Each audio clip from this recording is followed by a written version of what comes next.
अस्सलाम वालेकुम guys, how are you all? Hopefully you are all good. आज का टॉपिक दी ट्रायल है।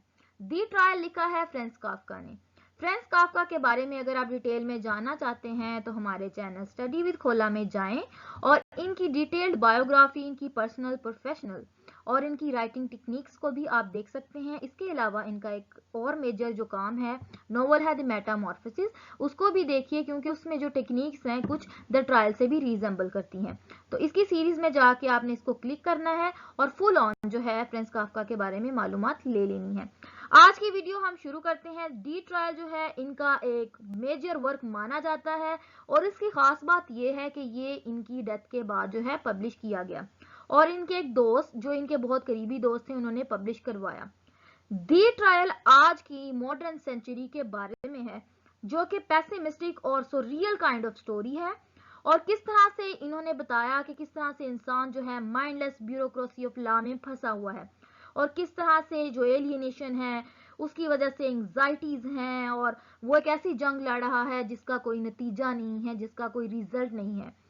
आपने इसकी बेसिक स्टोरी से लेकर इसकी कंप्लीट चीजें जो है इस वीडियो में मैं आपको बताऊंगी कि ट्रायल क्या है, इसके कैरेक्टर्स क्या हैं, इसके इंट्रोडक्शन क्या है, इसके थीम्स क्या है, इसकी स्टोरी क्या है और बेसिक इसका मैसेज क्या है। तो सारा कुछ जानने के लिए वीडियो को एंड तक जरूर देखिए। इससे पहले बेल आइकॉन को भी दबा दीजिए और सब्सक्राइब का बटन भी क्लिक कीजिए।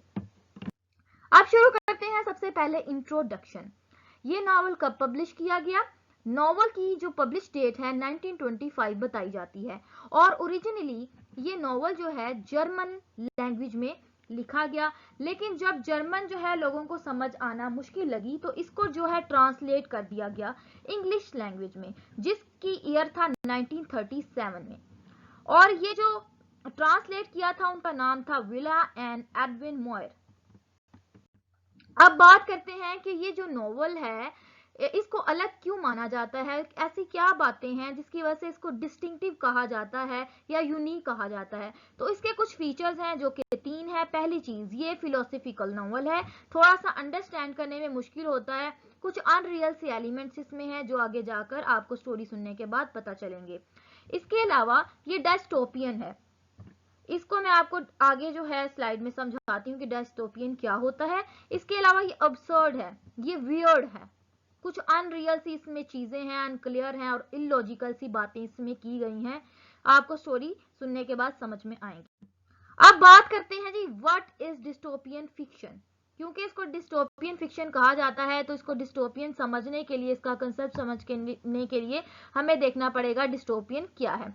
Dystopian fiction is a genre describing an imaginary place where life is too much bad because of deprivation and oppression, terror। ऐसी जिंदगी जिसमें डिप्रीवेशन हो और टेरर हो, ऑपरेशन हो, सप्रेशन हो और ऐसी लाइफ जो एंजाइटी से भरी हो, वो डिस्टोपियन फिक्शन कहलाती है। उसमें क्या एलिमेंट्स होते हैं? उसमें ये एलिमेंट्स हैं कि उसमें गवर्नमेंट का कंट्रोल होता है, गवर्नमेंट कंट्रोल होता है, एनवायरमेंटल डिस्ट्रक्शन होती है, माहौल में बहुत ज़्यादा तब्दीलियां और परेशानियां और डिस्ट्रक्टिव सा माहौल होता है डैमेजिंग टाइप का, टेक्नोलॉजिकल कंट्रोल उसमें होता है। उसके अलावा उसमें सर्वाइवल की जंग होती है, जिंदगी और मौत की जंग जिसमें होती है वो डिस्टोपियन फिक्शन होती है। उसके अलावा लॉस ऑफ इंडिविजुअलिज्म यानी कि एलियनेशन होती है, आपकी जो खुद की आइडेंटिटी होती है वो खो रही होती है, खत्म हो रही होती है, खुद की जात जो है बिल्कुल जो है नाउमीदी जैसी इंसान पर तारी हो जाती है। अब बात करते हैं कि ट्रायल बेसिकली क्या है। हम तो नॉवल स्टडी करने लगे हैं दी ट्रायल, हमें ट्रायल का मतलब भी पता होना चाहिए। ट्रायल क्या है? Formal examination of evidence in a court of law in order to decide if a person is guilty of a crime. एक ऐसा एग्जाम होता है, एक ऐसी इंक्वायरी होती है जिसमें कोर्ट में बंदे को बिठाया जाता है और ये साबित किया जाता है कि वो जो है बंदा गिल्टी है या बंदा गिल्टी नहीं है। क्वेश्चन आंसर्स होते हैं और उसमें जो है सारा रिजल्ट निकाला जाता है कि क्राइम किया भी है या नहीं किया। अब बात करते हैं जी करेक्टर लिस्ट की। इसमें कौन कौन से करेक्टर हैं, उनका क्या क्या रोल है। पहला जो करेक्टर है जोसेफ के है जो कि कहानी का मेन प्रोटैगनिस्ट है। दूसरा करेक्टर जो है फ्रॉलिन बर्स्टनर है जो रहता है lives in the same house where K lives, ये उसी घर में रहता है कि जहाँ पे जोसेफ के रहता है। इसके अलावा फ्रो ग्रॉबेच है जो कि ऑनर ऑफ द हाउस हैं। उसके अलावा अंकल कर्ल हैं। होल्ड जो है ये जी दी लायर है, ये कहानी में ये के का लायर आगे जाके बनेगा। लेनी है होल्ड्स की nurse who has feeling for के, जो फीलिंग रखती है मिस्टर के लिए। असिस्टेंट मैनेजर भी इस प्ले में शामिल है नॉवल में। इसके अलावा जी ब्लॉक है और द ट्रेड मैन है। जो ब्लॉक है वो बेसिकली एक मर्चेंट और ट्रेडमैन जो है। इसके अलावा टेट्रोली है, ये एक पेंटर का काम करता है, इसका काम पेंटिंग करना है। रूडी ब्लॉक है the merchant who is accuse like K. Rudi block में भी इल्जाम लगाया गया है, जिस तरह के पे लगाया गया था इस तरह इन पे भी लगाया गया है क्राइम। अब हम जानते हैं कि जो कहानी जो ट्रायल है वो किस तरह से डिफरेंट है और क्या चीजें हैं जो कहानी को मुख्तलिफ बनाती है। आइए शुरू करते हैं। पहली चीज जो है मैं आपसे जरूर शेयर करना चाहती हूँ, जब कहानी स्टार्ट होती है तो एक लाइन बोली जाती है पहली बुक की ओपनिंग में। Somebody must have surrendered Joseph K. For one morning without having done anything wrong, he was arrested. Somebody must have surrendered Joseph K. For one morning, एक दिन के लिए, without done anything, कुछ भी करने के बगैर he was arrested. अब होता कुछ यूं है कि एक रेंटेड अपार्टमेंट में जो है जोसेफ के रहता है। जोसेफ के जो पेशे के लिहाज से एक बैंक में काम करता है और एक रेंटेड अपार्टमेंट जो किराए के घर अक्सर मिलते हैं उनमें ये जिंदगी गुजारता है। एक दिन दो गार्ड जो हैं इसको अरेस्ट कर लेते हैं, लेकिन वो कुछ सही रीजन भी नहीं बताते कि अरेस्ट क्यों किया गया। अब मजे की बात यह है कि जो जिस दिन उसको अरेस्ट किया जाता है वो 30th बर्थडे होती है जोसेफ के की। एक इंसान जो है सोया उठा है, उसका बर्थडे है, वो तो बड़ा खुश है कि आज मैंने बड़ा खुशी से जो है अपना बर्थडे मनाना है, बट वो अरेस्ट हो जाता है। तो आप समझ सकते हैं कि बंदे की फीलिंग क्या हो सकती है।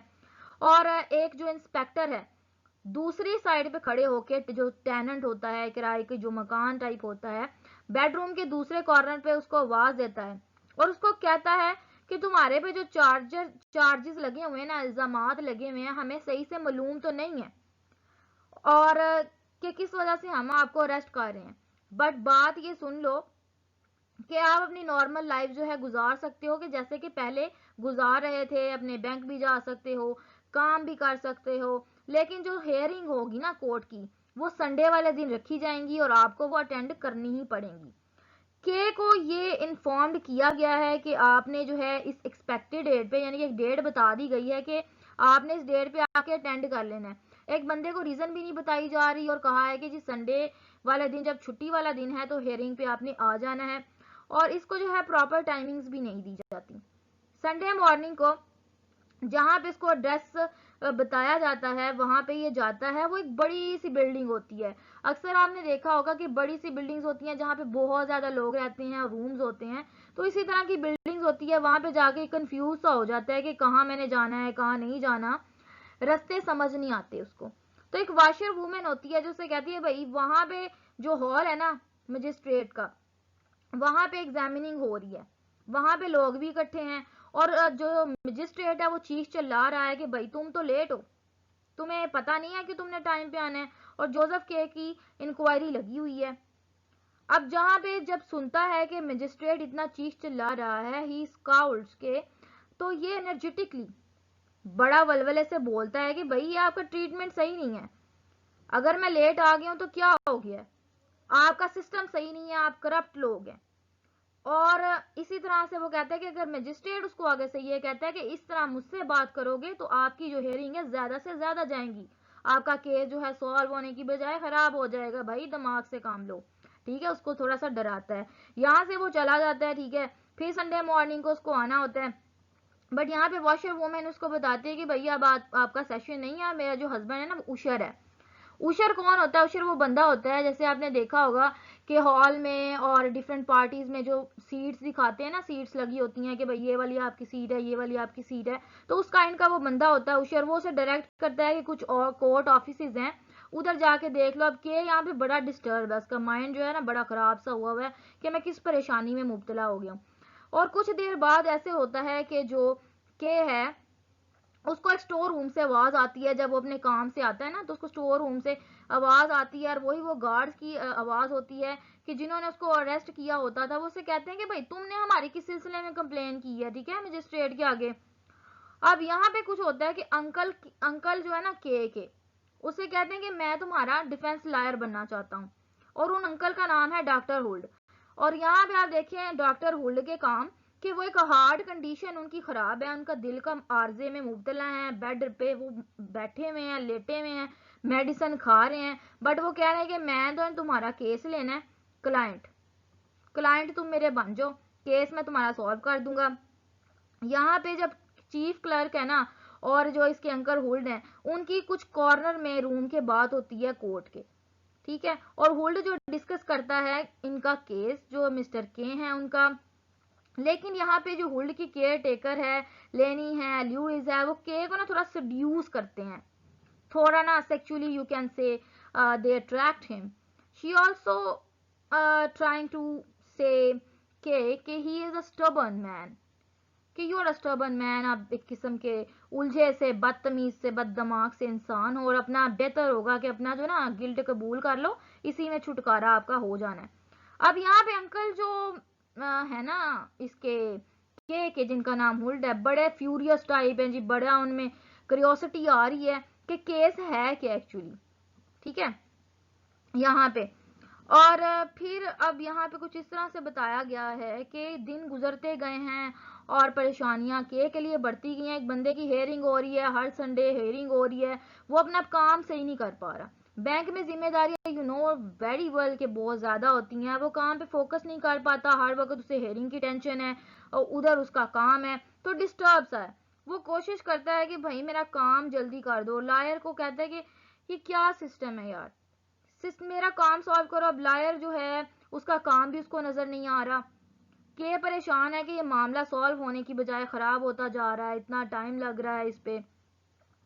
एक दिन कुछ यूं होता है कि बैंक का जो क्लाइंट है, ये बैंक में काम करता है, वहां पे क्लाइंट आता है, उसको कहता है कि तुम जाओ, एक बंदा है कोर्ट में, उसका पेशा तो पेंटर है, उसका नेम है टाइटोली, वो जो है आपको बड़ी मदद करेगा और आपकी इनोसेंस साबित करेगा। अब ये जो जाता है टाइटोरली के पास, तो वो उसे कहता है कि मैं जो है आपकी हेल्प तो कर दूंगा, मे बी ये रिस्की हो सकता है, क्या पता आपका केस सॉल्व हो जाए, क्या पता आपका केस सॉल्व ना हो और आगे तक आपको सेंटेंसिंग जो फेज तक जाना पड़े, फांसी तक, या गिल्ट साबित होने पर आपको मेजर सजा भी मिल सकती है, but I can just try, I can't assure you. उसमें श्योरिटी नहीं दे सकते, बट आपको ये एक सफाई से दे सकते हैं कि मे बी। यहाँ पे भी कंफ्यूजिंग सा माहौल है। जब केस आता है ना हुल्ड के पास कि मैंने आपसे अब केस नहीं लड़वाना, आप मेरा केस सॉल्व नहीं कर रहे, तो यहाँ पे उसे एक बंदा मिलता है ब्लॉक। ब्लॉक को आपको पहले बताया करेक्टर के बारे में कि ब्लॉक एक करेक्टर के लिहाज से, पेशे के लिहाज से मर्चेंट है, जो दूसरा क्लाइंट है हुल्ड का। और हुल्ड ने इसका काम जो है 5 साल से लटकाया हुआ है, ये बंदा जो है 5 साल से जलालत का शिकार है, बार बार इसके पास आता है और अपने काम के लिए कोशिश करता है कि भाई मुझे बेगुनाह साबित कर दो, मेरा मामला हल कर दो। लेकिन जो हुल्ड है इसने अपनी पावर इस पे लगाई हुई है, इसको डरा धमका के रखा हुआ है, बट ये बेचारा आ रहा है 5 साल से। और यहाँ पे होता है कि के को मतलब एक इटालियन क्लाइंट यहाँ पे के पास आता है, उसको कहता है कि एक लोकल कैथेड्रल में जाओ, क्लाइंट जो है वहां पे पहुंचने मतलब अपॉइंट किया गया है उसको, तो वहां पे उसको जाना है। यहाँ पे एक प्रीस्ट का दिखाया गया है कि वो आता है और उसको बताता है कि प्रिजन चैपलिन है वो, ठीक है, और उसका जो केस है ना बहुत बुरे तरीके से जा रहा है के का, और उसको चाहिए कि वो गिल्टी भी समझा जा रहा है उसको, तो केस को हल तो करना पड़ेगा ना। चैपलिन उसको बताता है कि भाई ये तुम्हारा एक काइंड ऑफ ना पैराबल टाइप काम है, सॉल्व तो हो नहीं रहा, ठीक है, और इसकी बर्थडे भी है भाई 31 जो उसकी बर्थडे थी।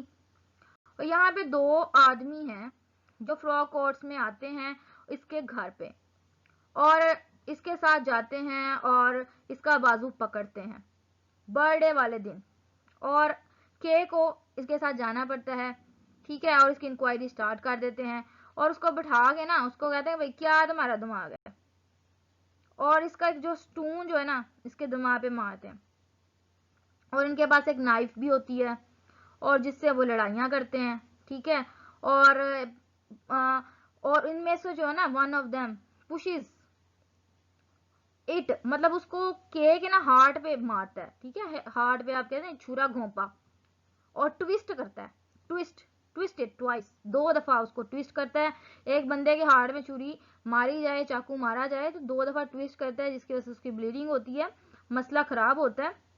और के जो है जी, बंदा ऐसा है कि उसको कभी भी ये पता नहीं चलता कि वो अरेस्ट क्यों किया गया, क्या चार्जेस थे उस पर।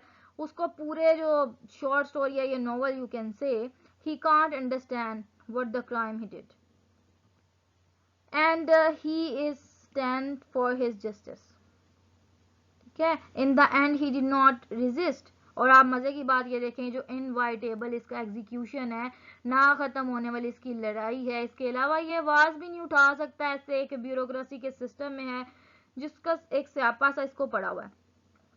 अब यहाँ पे जो इसने अपने दोस्त को बोला था ना, ये कहानी के बारे में आपको मैं बता रही हूँ कि अपने दोस्त को बोला था ना, मैक्स ब्रॉड इसका दोस्त था जो उसके साथ बैंक में काम करता था, कि मेरा नॉवल जो है ना पब्लिश ना करना, मेरे जो अनफिनिश काम है ना उनको बर्न कर दो। बट वो उससे जो है किसी तरीके से एडजस्ट करवा के पब्लिश करवा देता है। लेकिन ये अब यहाँ पे हम इम्पोर्टेंट बात, कहानी जब हमने सारी समझी है, डिस्कस की है, इम्पॉर्टेंट बात यह है कि इसी तरह का आजकल की मॉडर्न सेंचुरी का इंसान है जो एलियनेशन में मुब्तला है और चली जा रहा है, जंगें लड़ी जा रहा है, बट उनका कोई हल नहीं है। वो बस फंसे हुए हैं एक सिस्टम में, उनको फंसे हुए हैं, कुछ उनको रास्ते नजर नहीं आ रहे। ये जो स्टोरी है, द ट्रायल जो है, मॉडर्न मैन की स्टोरी है। एलियनेशन को रिप्रेजेंट किया जा रहा है, ब्यूरोक्रेसी लॉ को भी प्रेजेंट किया जा रहा है। अब हमें देखते हैं इसके कुछ थीम्स। कहानी के कुछ इंपॉर्टेंट थीम जो है आपको स्क्रीन पे नजर आ रहे हैं। सबसे पहली जो बात है, जस्टिस एंड लॉ, इंसाफ और कानून की जंग है इसमें। एक बंदा जो है पूरी काफी सालों से, आपने देखा एक ब्लॉक नामी इंसान है जो पेशे के लिहाज से मर्चेंट है, 5 साल से वो पैसे भी लगा रहा है और वकीलों के पीछे भी जा रहा है, बट उसका केस जो है अनसॉल्व है। इसी तरह से साल डेढ़ के को भी हो चुका है, हर संडे पे जाना अपने काम को छोड़ के, बट उसका भी केस जो है अनसॉल्वेबल है। दूसरा जो थीम है, द अबसर्ड है। अबसर्ड जो है, इसमें काफी ज्यादा इलॉजिकल सी बातें हैं और वियर्ड सी बातें हैं कि 2 बंदों ने इसको अरेस्ट किया but he did not know any reason, उसको किसी रीजन का नहीं पता। इसके अलावा इसमें एम्बिग्विटी है, गिल्ट और इनोसेंस है। कभी ये नहीं समझ आती कि मेरा जुर्म क्या है, और ये नहीं समझ आती कि भाई मैं मासूम हूं तो मैं परेशान क्यों हूं। Sex and the court, court में जो वकील की खुद की जो केयर टेकर हैं उसको सिड्यूस करने की कोशिश कर रहे हैं, फिजिकल असॉल्ट करने की ट्राई कर रहे हैं ताकि वो अपना गिल्ट जो है कबूल कर ले, प्रेशराइज किया जा रहा है। डिफॉर्मिटी है, बहुत सी चीज़ों में डिफॉर्मिटी इसमें है। इसके अलावा ऑप्रेसिव ब्यूरोक्रेसी है, ब्यूरोक्रेसी का बहुत ज़्यादा दबाव है लोगों पे और उनकी जिंदगियों पे, उनकी जिंदगियां जो है उन्होंने परेशानी में घेरी हुई हैं। इसके अलावा कुछ और थीम्स हैं आपके सामने स्क्रीन पे हैं। कम्युनिकेशन, अंडरस्टैंडिंग, कम्युनिकेट करने में लोगों को प्रॉब्लम हो रही है। जब ये बिल्डिंग में जाता है तो उसको ये नहीं पता होता सेशन कहाँ पे लगा हुआ है, एग्जामिनिंग कहाँ पे है, ठीक है। तो कम्युनिकेशन गैप है और बिला वजह लोगों को परेशान किया जा रहा है। ओरिजिनल सिन को छुपाया जा रहा है, मेन जो चीज़ क्या है उसको नहीं बताया जा रहा है, लोगों पे झूठे किस्म के केस बनाए जा रहे हैं। आइडेंटिटी वर्सेस ब्यूरोक्रेसी, इस ब्यूरोक्रेसी के सिस्टम की वजह से लोगों की जो ओरिजिनल आइडेंटिटी है, लोगों की जो सेल्फ रिस्पेक्ट है, इसके अलावा लोगों की खुद की जो ज़ात की पहचान है, सोच है, वो ख़त्म हो रही है। ये जो है ट्राई की है फ्रांज काफका ने इस नॉवल में बताने की। Thank you so much guys. अगर आज की वीडियो जो है आपको पसंद आई है तो आपने जो है स्टडी विद खोला पे जाना है, इसको सब्सक्राइब करना है, लाइक करना है, कमेंट करना है और शेयर करना है। आपके कमेंट्स जो हैं हमें बहुत खुशी देते हैं और मोटिवेशन देते हैं कि न्यू वीडियोस बनाएं, अच्छी अच्छी वीडियोस लेकर आएँ। आज का लेसन ये है कि एलियनेशन में बिल्कुल मुकम्मल डूब नहीं जाना, लॉनलीनेस का शिकार नहीं हो जाना और ना ही ज़्यादा आज़ाद हो जाना है, मॉडर्निज्म की तरफ जाना है, बल्कि मॉडर्निटी की तरफ आना है, इतदाल पसंदी को जो है इख्तियार करना है। इसी के साथ वीडियो को ख़त्म करते हैं, मिलते हैं एक न्यू वीडियो के साथ। अल्लाह हाफिज़।